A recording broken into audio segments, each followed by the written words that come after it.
কিন্তু এখন আমি শত ধাক্কা দিয়েও কিন্তু আর ফেলতে পারছি না। এই দেখেন দেখেন এই দেখেন এরকম করে ধাক্কা দিলে কিন্তু সবগুলো কিন্তু পড়ে যাচ্ছে। দেখেন এই যে সবগুলো পড়ে যাচ্ছে। কাকা এই যে খুঁটি যে এখন যে আর তো নড়ে না, নড়ে না, শক্ত শক্ত হয়েছে না, শক্ত হয়েছে। প্রতিবেদনের পরে এখন খুঁটা কাটা শক্ত হয়েছে, শক্ত হয়েছে না। এইটাই নিয়ম, তাই না? এটাই নিয়ম। আসসালামু আলাইকুম সাদাতপুরবাসী।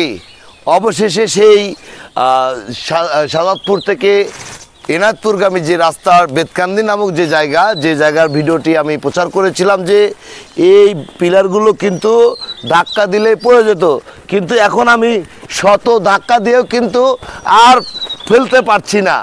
এখন কিন্তু সেই কাজগুলো এখন পারফেক্টভাবে সেই সড়ক ও জনপথ বিষয়টি নজরে নেন এবং এই ঠিকাদার প্রতিষ্ঠানকে দিয়েই কিন্তু সেই কাজটি নতুন করে করিয়েছেন। আমি দেখাচ্ছি আপনাদেরকে যে এই পিলারগুলো কিন্তু আগে এরকম ধাক্কা দিলেই পিলারগুলো পড়ে যেত, কিন্তু আমি এই বিষয়টা নিয়ে একটি প্রতিবেদন করি। এই প্রতিবেদন প্রচারের পর কিন্তু সড়ক ও জনপথের নির্বাহী কর্মকর্তা, যে নির্বাহী প্রকৌশলী আছেন, উনি আমাকে ফোন দেন এবং উনি আমাকে জানান যে এই ঠিকাদার প্রতিষ্ঠানের যে জামানতের টাকা আছে, ওনারা যদি এটা ঠিক না করে দেন তাহলে আমি এই জামানত বাজেয়াপ্ত করে দিব এবং আমি ওনাকে দিয়েই এই কাজগুলো করিয়ে নেব। এবং শুধু সেই কথার পরিপ্রেক্ষিতে কিন্তু আজকে সেই বেতকান্দির যে ব্রিজটি, সেই ব্রিজের যে এই সেফটি গার্ডারগুলো, সেফটি পিলারগুলো কিন্তু এগুলো এখন শক্ত মজবুত করে এখানে কিন্তু মাটি দিয়ে কম্প্যাকশন করে এই কাজটি করেছেন এবং এর উপরে কিন্তু আবার ঢালাই করে দিবেন।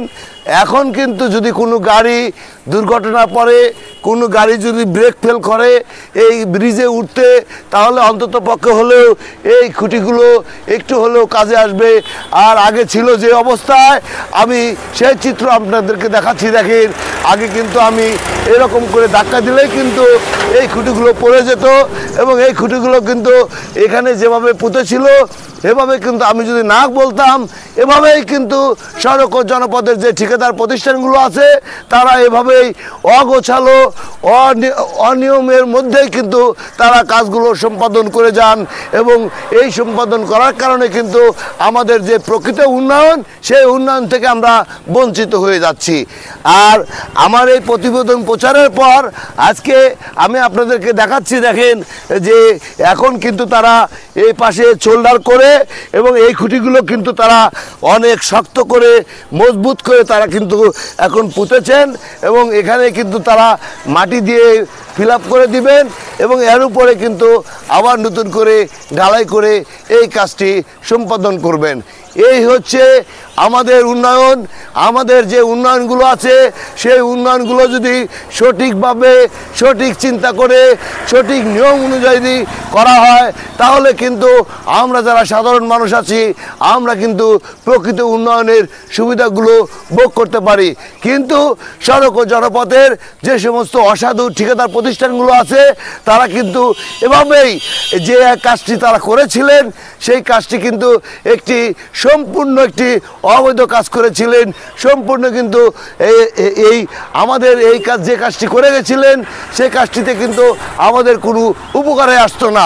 যদি কোনো গাড়ি এখান থেকে ব্রেক ফেল করতো তাহলে আগে যে অবস্থায় ছিল এরকম করে ছোঁয়া দিলেই কিন্তু খুঁটিগুলো উল্টে পড়ে যেত, এখন কিন্তু তার হচ্ছে না।